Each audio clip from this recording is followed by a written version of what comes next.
Today we're getting into the latest Tesla news, including many new details about the Model Y refresh since its announcement, Tesla's global sales records, their new 200,000 vehicle recall, and more. So let's get into it, and a special thanks to 3W for sponsoring this video. First up today, after a long wait, Tesla has finally unveiled the refreshed Model Y out of China. This car looks great and is bringing over a lot of significant improvements that we saw last year on the Model 3 to Tesla's most popular car. I did a full video on that new Model Y, and that's linked below, but there are plenty of new things we're learning about it. To start, a quick overview. Tesla has announced the new Model Y exclusively in markets served by their Chinese factory. Its range and acceleration has improved a tad, it is more aerodynamic, and features a number of design changes. Up front, there is a sweeping light bar across the hood with 2 brakes in it, and the overall hood and front end has been reshaped. There are 2 new wheel options, and around back there is a unified light bar that uses indirect light to create the glow. The hatch has been entirely redesigned, moving the license plate down into the rear diffuser, and that diffuser appears to stick out quite a bit more than before. I personally think this is something that will help reduce repair costs for smaller rear-ending accidents that previously required a full hatch replacement. This car has a newly updated suspension that Tesla says contributes to a smoother, quieter ride, and then there are changes inside. Inside, the interior has been updated a lot with a new sound system, a slightly larger screen, ventilated seats, and the big one, the inclusion of a single indicator stalk. Instead of dropping stalks altogether like Tesla did with the Model 3, there's one stalk for blinkers, which customers seem to prefer. We can see the stalk itself and also see that the steering wheel does not have blinker buttons on it. Up front, Tesla added a front-facing camera, and then the rear seats power fold up and down. Also in the rear, Tesla added an 8-inch screen for those passengers. For its first release over in China, they're shipping a special launch edition that includes a badge on the rear, as well as details throughout the cabin. On top of everything we've already known, there are many smaller details coming in about the new Model Y now. Here, for example, are some great close-ups on the front end of the Model Y, where we can get a good look at its new light bar. When it's turned on at night, it really looks sleek and unifies its design with their other vehicles like the Cybertruck and Cybercab. This light bar has effectively replaced the car's fog lights, with the real headlights sitting just below. On the outermost edge of the light bar, there is a small slit that a lot of people are speculating is where the turn signals are actually located. Tesla China put out a great video of this car, and in there we get a good close-up that shows that detail. We don't have a confirmation on this just yet, but solely based off of these images, it does seem like this could be likely. Further on the exterior, Tesla has adjusted the car's aerodynamics for better efficiency.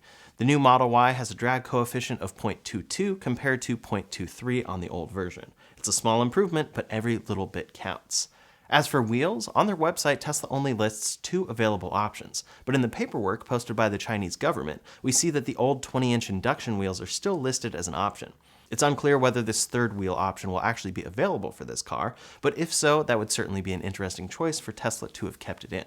As far as other exterior options go, a lot of people were disappointed to see that Tesla seemingly wasn't offering this car in black. It turns out that Tesla is actually offering this color, but for now it's only in certain markets. It looks very sleek in black, and it's interesting that that color isn't available in all markets, but I suspect that that may change in time. Inside the frunk, Tesla has also added a drainage hole for liquids. This is really useful if something were to leak inside of your front trunk, or you can use this space as a cooler by filling it full of ice and letting the water drain out afterwards. It's a pretty simple addition, but gives the frunk an added layer of practicality and usefulness. Regarding that frunk, on screen, Tesla shows an animation when it opens, leading some to think that they have included a powered frunk here. This, however, does not appear to be a change in any way. The current car shows this exact animation on screen, and once opened, the screen here still says open. If it were to be able to power close, it would change to a close option. Also, Tesla would have shown it opening or closing on its own. On the rear, we have some additional images that show off that rear light bar and how it will function. The Cybertruck is another Tesla vehicle that has a rear light bar, and that light illuminates in a few distinct segments when the car is braking. A video was posted online of an uncovered Model Y refresh, and we can see its rear light bar behaving the same way when braking. Here we get a great look at it in action. On the inside, the interior speaker setup has also received an upgrade over its previous iteration. The new Model Y features a premium 16-speaker system over the 14 speakers that were included in the old version. Interestingly, this new Model Y actually includes one fewer speaker than the Model 3, which comes with 17 total. Those are quite different cars from an interior sound traveling perspective, given the hatchback trunk, so I'm very excited and curious to try this out. The number of speakers sounds cool, but typically doesn't actually make much difference for the system as a whole, if it's well designed, so this should be a great improvement here.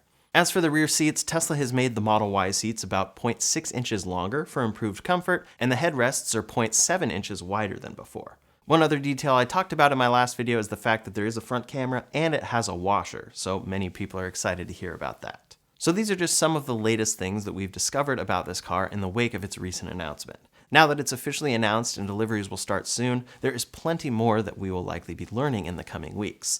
The things most people are disappointed about, though, are that this doesn't appear to have an 800-volt architecture. It doesn't appear they upgraded this to 48 volts, it doesn't have steer-by-wire, and it doesn't have really much new technology like bi-directional charging or anything like that. Overall, under the surface, it's basically the same Model Y as before. It brings a lot of great improvements, but it doesn't change things in a major way like massively improving range or making it something that can power your home. In the future, I do hope that we see those things come from Tesla, but it may not be for this Model Y anytime soon. Like I mentioned earlier, if you're interested in learning more about this car overall, I do have an entire video dedicated to some of the biggest changes there, and you can find that linked below. One thing I did want to mention real quick with all the fires going on in Los Angeles right now is that if you have a Model Y past about 2021 or a Model S, X, or Cybertruck, you have Tesla's bioweapon defense mode. This will do a very good job filtering out smoke and keeping your cabin very clean. You'll see the icon within the climate menu, so make sure to utilize that if you're in one of these affected areas and own one of these cars. Next up today, we've talked a bit lately about how Tesla came in short on their annual delivery guidance for 2024 as a whole. Tesla had some big ambitions for making this their biggest sales year yet, but unfortunately an industry-wide slowdown of EV sales, among other factors, meant that they missed their target of exceeding 1.8 million units delivered. Instead, the company was 19,355 units short of last year's total deliveries, coming in at 1,789,226 units total. Even though Tesla didn't manage to grow their EV sales this year, they still saw growth in segments like stationary battery installations and have hit a number of other impressive milestones this year. Still, Tesla remains the world's leading EV maker, and they have a huge lead in the United States specifically. Cox Automotive did their annual review of the EV market in the US and found that all automakers combined sold about 1.3 million BEVs in 2024. That's battery electric vehicles. These vehicles made up about 8% of the nearly 16 million total vehicles sold here last year. Tesla doesn't release their sales numbers for individual markets, so while we don't have specific numbers from them, Cox Automotive estimates that they sold about 633,000 units. That works out to be just slightly under half of all the BEVs that were sold in the US, and puts them pretty significantly far ahead of any other competitor. In a distant second place is GM, who sold 114,432 units, and then Ford in third with 97,865 units. From there, the numbers start dropping significantly for the other brands. Hyundai sold just under 62,000 EVs, Nissan sold a bit over 31,000, and in ninth place is VW with just 18,183 units. As an additional point of comparison, Rivian is the country's second largest EV exclusive manufacturer, and they sold about 51,579 vehicles in North America this year. Before we go any further, keeping the inside of your car clean and protected can be a very difficult challenge. That's where today's sponsor, 3W, comes in. They produce high-quality car liners made using 3D scanners that are molded perfectly to fit in a wide selection of vehicles, giving you great protection and a spotless interior. Here I have them on the Tesla Model Y, and they fit perfectly. Their deep groove design is meant to collect water, snow, and mud in place so it doesn't make a mess, and then they are easy to remove and clean. What's especially great about these mats is that they protect every area of the Model Y. They have mats for the floor spots you're used to, as well as the trunk, sub-trunk, frunk, and seat backs. These seat back mats attach very easily and stay in place even as you fold and unfold the rear seats. This comes in especially handy when loading cargo into your Model Y's hatchback trunk, as it protects every piece of your car, instead of wearing down or tearing the backs of your seats. I'm often loading drums into my car, so these are perfect for the job. These liners are crafted from an extremely durable, chemical-resistant material that ensures their reliability for years. They are ideal for heavy-duty use, and customers have reported their liners lasting for years without any warping or deformation. In addition, this material is made from 100% recycled TPE that is non-toxic and odor-free. To check these liners out for yourself for the Model Y or any other car, click the link in the description below. Tesla is still dominating in the US EV market, and it doesn't seem like anything is likely to unseat them from that spot anytime soon. Over in the UK, Tesla has been seeing some very impressive sales numbers as well. For the month of December, the Model Y and 3 were the first and second most popular vehicles respectively of any type. The Model Y sold 5,165 units, and the Model 3 came in at 3,477 units, beating out cars from companies like Nissan, Mini, Ford, and more. For all of 2024, the Model Y came in as the fifth best-selling car overall, with 32,862 units sold. This is far from Tesla's strongest market, but goes to show that Tesla is still a force to be reckoned with all across the globe. In other parts of Europe, Tesla is still the undeniable leader in certain markets. Take Sweden, for example. Even though their top vehicles list is largely dominated by their native automaker Volvo, the Model Y is actually their best-selling vehicle for the second year in a row. In 2024, Tesla sold 18,293 units of this vehicle, aided in part by their ongoing 0% APR deals there.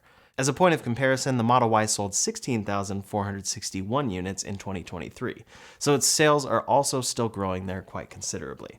As I mentioned, Volvo is extremely popular in Sweden, having won the second, third, fourth, and fifth places respectively.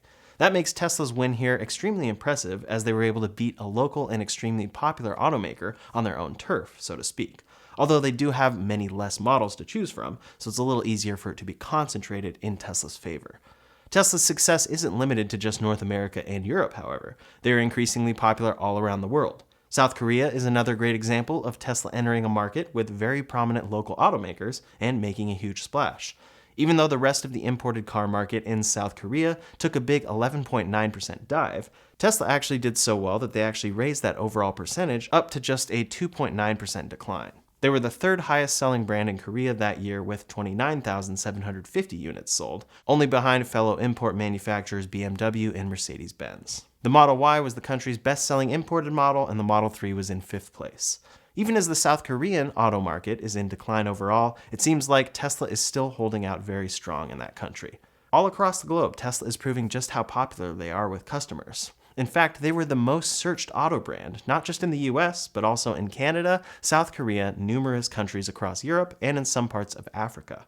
Even though Tesla may have had a slower year for deliveries than they may have expected, this is likely to only be a blip in their overall history.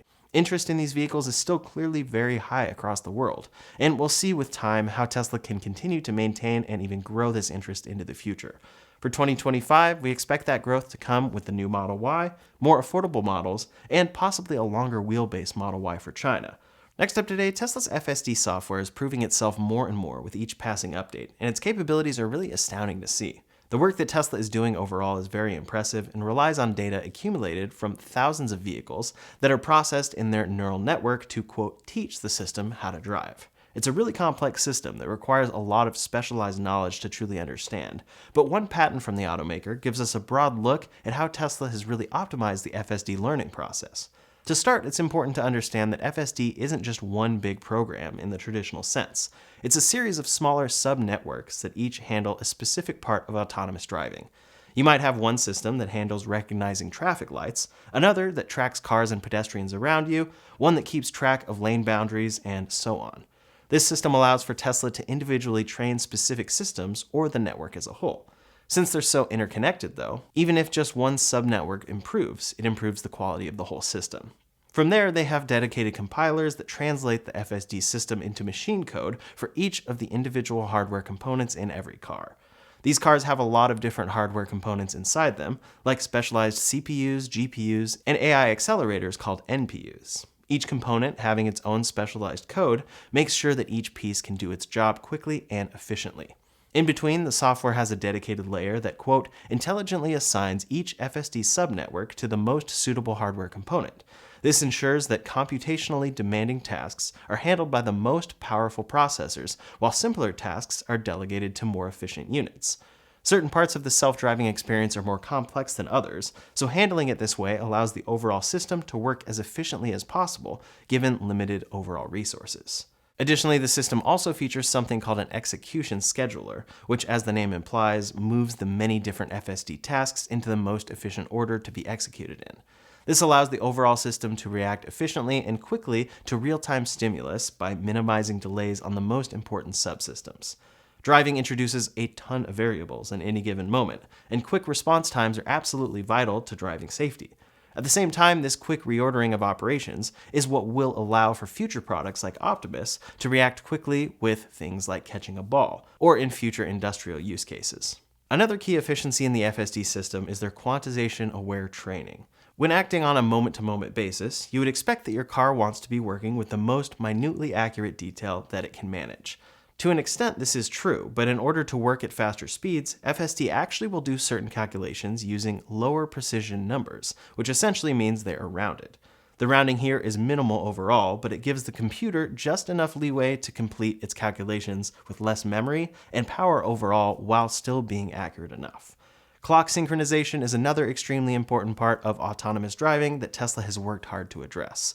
Each processing unit inside of a vehicle is running off of its own internal system clock, and in order to keep all of their functions coordinated, the system has to first synchronize all of these systems. When a human drives, our bodies have to be in tune with all of our senses in order to react quickly enough to changing conditions, and a car is essentially the same way.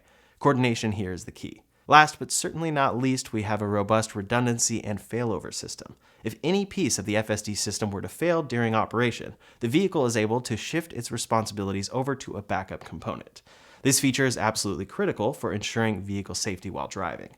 Tesla has both hardware and software redundancies in place so that in case of a component failure, the vehicle can continue as safely as possible. As you can see, FSD is an extremely complicated system, and it has taken a lot of time and effort to design it so that it works as efficiently as it does. This is just a broad and simplified overview of some of these systems, and even this was quite complex, but there is undoubtedly other complicated work being done under the surface. It's all of these pieces together that has turned FSD into the system that it is today, which most would say is pretty amazing with the latest versions. And it gives a new appreciation when you think about how many different things have to come together in order to make this system work. Tesla is clearly becoming increasingly confident in the FSD software and is getting closer and closer to their dream of true unsupervised autonomy. In fact, Elon Musk recently announced that Tesla employees are currently testing out the full unsupervised version of FSD in small trials. We don't know quite how extensively this is being tested, but it seems likely that it's mostly happening on the roads around their factories. Tesla is not known to be operating any fully autonomous vehicles on public roads at this point, at least without a backup driver, so the scope of these tests is currently unclear. Elon said that this feature should be coming to Tesla vehicles sometime later this year, which makes sense as it would align with their goals of initial robotaxi deployments in California and Texas. I would take promises on FSD timelines with a large dose of skepticism, as they have rarely ever panned out in the past on time. With that said, it's great to see that Tesla seems to be far enough along on unsupervised FSD that they can actually begin testing it. This is a huge step towards full autonomy, and I can't wait to see how it progresses from here. Now, a huge reason for these extensive tests is the fact that, as impressive as it is, FSD still is of course not perfect. Last year, it was discovered that certain Tesla models could experience a short circuit in their onboard computers that would shut off certain active safety features, cameras, navigation, and more. Tesla has been replacing the computer hardware for all affected customers, but the full scope of this problem still has not entirely been determined. Tesla is reportedly backed up trying to replace all of these systems, and that means that certain customers could be without these features for months at a time. This problem seems to have a lot of cascading impacts on many vehicles, and ultimately it seems it originated from a problem with the new version of the FSD computer. In fact, Tesla has just released a sweeping recall to over 200,000 vehicles in the US over this exact problem. This recall affects certain 2024 to 2025 Model 3 and S vehicles, as well as 2023 to 2025 Model Y and X vehicles. Regarding the issue, Tesla says, quote, "On a small percentage of affected vehicles, upon vehicle power-up, a reverse current may cause a shorting failure on the car computer board, resulting in the loss of rear-view camera functionality, which does not comply with FMVSS 111, S5.5, and S6.2. Obviously, the computer shorting is a big deal that impacts a lot of functionality, but they are specifically referring to the backup camera, since this is the only thing that specifically impacts driving safety and makes it regulation non-compliant. After an investigation, Tesla discovered that the issue was caused by, quote, "specific software and hardware configurations, coupled with colder temperatures, could increase reverse current, which could short the primary and/or secondary power components." As of December 30th, 2024, Tesla had received 887 unique warranty claims caused by this specific issue. To address this recall, Tesla is rolling out a software patch that will change the sequence of certain power-up steps in order to prevent this potential short circuit. This software update should prevent this problem from arising in the future, but Tesla is continuing to offer free computer replacements for any customers who experienced this short.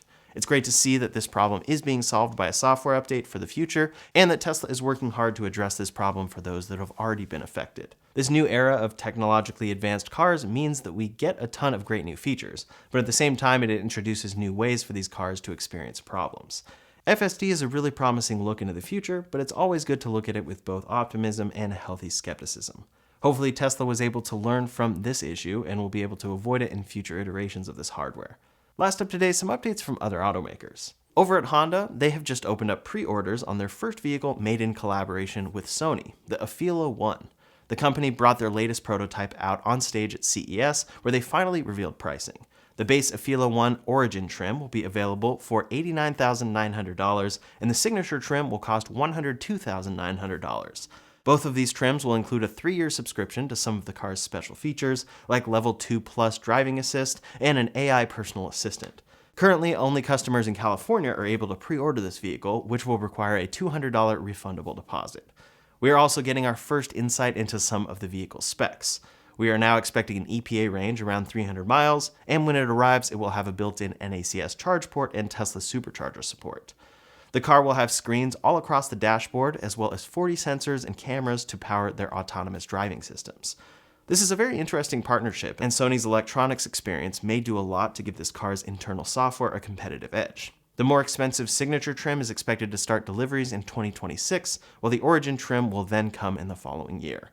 I'm personally excited to learn more about this car as more information arrives, and then to see how it truly shapes up once it's released. That's all the latest Tesla news for today, so in the meantime, if you want to see the details about the 300,000 mile Model 3 on its original battery pack, you can check out that video linked up here or in the description below. Thanks so much for watching, and I'll see you on the next one.